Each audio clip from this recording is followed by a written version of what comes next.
terhadap lingkungan. Nah, jadi ketika pembelajaran yang sudah kurikulum merdeka, tentu anak juga akan dengan mudah masuk di dalam proses pembelajaran. Ya.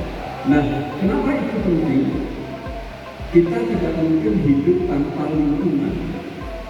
Kita tidak mungkin hidup tanpa orang atau segala sesuatu yang ada di sekitar kita. Nah, kita juga mulai merasakan segala sesuatu yang ada di sekitar kita begitu berpengaruhnya. Dari mulai iklim, ya, dari mulai polusi, dari mulai limbah, segala sesuatu yang ada di sekitar kita. Dan kecenderungannya dari hari ke hari, tahun ke tahun itu makin kompleks masalah lingkungan. Menurut kita, kepada siapa harus diserahkan tanggung jawab untuk lingkungan ini? Ya, kepada kita semua, kepada kita semua.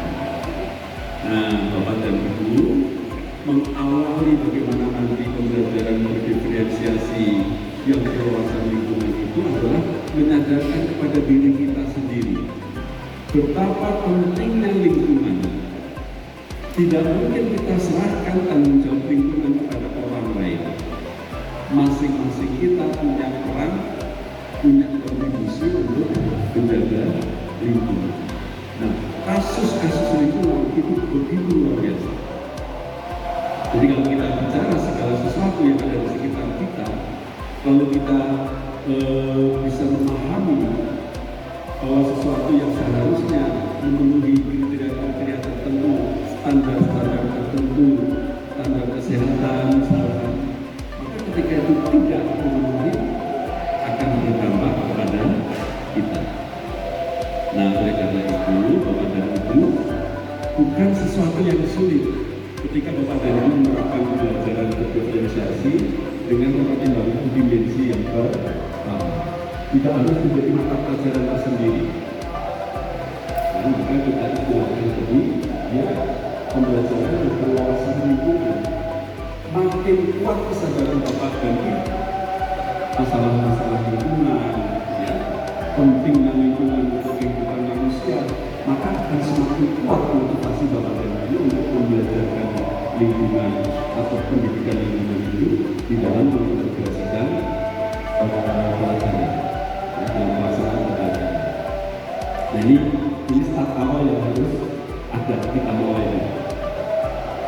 Saya nanti mempermudah Bapak dan Ibu merancang pembelajaran berdiferensiasi, mempertimbangkan kompetensi minat siswa, ya, kemudian daya belajar siswa, ya, bahkan bisa diperluas hal-hal yang spesifik yang dimiliki oleh siswa. Si guru ini dia memaksakan untuk seperti apa yang diinginkan. Nah, dari segi biasnya, minatnya, ya kan, bakatnya, ya kan. Oke Pak, setuju nggak Bu? Setuju nggak? Jadi dengan kata lain, guru memang harus menyesuaikan dengan karakter siswa, ya kan? Tidak memaksakan dia ingin mengajar sesuai dengan target yang ingin dia capai. Padahal siswa itu belum tentu bisa, ya Pak, ya. Ya kan Bapak Ibu, ya. Nah, ini mungkin salah satu esensi juga dalam kurikulum Merdeka ini, mindset seperti ini, supaya siswa itu bisa lebih merdeka, bisa ada yang sudah gaya, berarti caranya pun kita bisa beda-bedakan. Nanti ada namanya pembelajaran diferensiasi. Pasti sebenarnya Bapak Ibu sudah melakukan, tapi nggak ngeh. Sebelum soal Pusat memang mengeluarkan itu. Menit ini, baik Bapak Ibu nomor 1, Bapak Ibu tinggal jawab ya atau tidak, simpel. Saya tuliskan ya Bapak Ibu ya. Pembelajaran diferensiasi, guru harus menyiapkan materi berbeda pada tiap kelas. Misal, di satu jenjang kelas 10, satu kelas ada yang sudah materi kedua, ada yang materi ketiga, ada yang materi keempat, ada yang materi kelima. Bayangkan, sedang pencemaran, sedang fisika, sedang apa? Ya atau tidak? ya. Ya atau tidak nih? Berbeda nih Pak Deddy. Mantap. Kenapa ya? Kenapa ya? Ustaz. Nah, gimana? Pak Jajang, benci kan namanya pecinya kan ya? Bawaannya serem tuh. Ya, Habib. Terus yang kenapa ya dan kenapa ya? Karena emang jadwal pelajarannya beda. Oke, luar biasa, bener ya? Iya, Bener.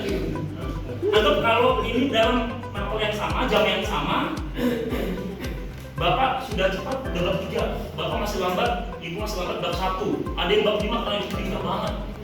Mungkin nggak itu pembelajaran diferensiasi? Sedikit mungkin. Oke. Kita langsung saja karena waktu Bapak Ibu ya. Itu namanya SKS Bapak Ibu. Ada dulu SKS ya. Itu adalah pembelajaran individual berdasarkan kecepatan belajar.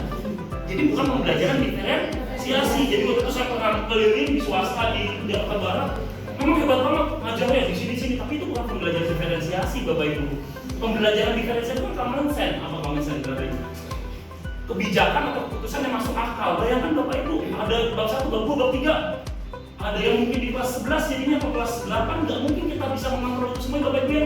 Kecuali sistemnya SKS, kan sudah tidak lagi sistem SKS. Betul Bapak Ibu ya. Dulu di SMA 78 waktu saya PPG, saya masuk ke situ memang sistemnya adalah SKS.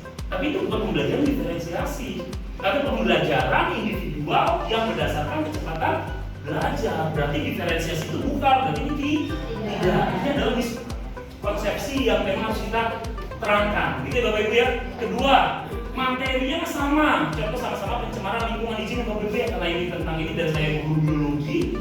Sama-sama pencemaran lingkungan.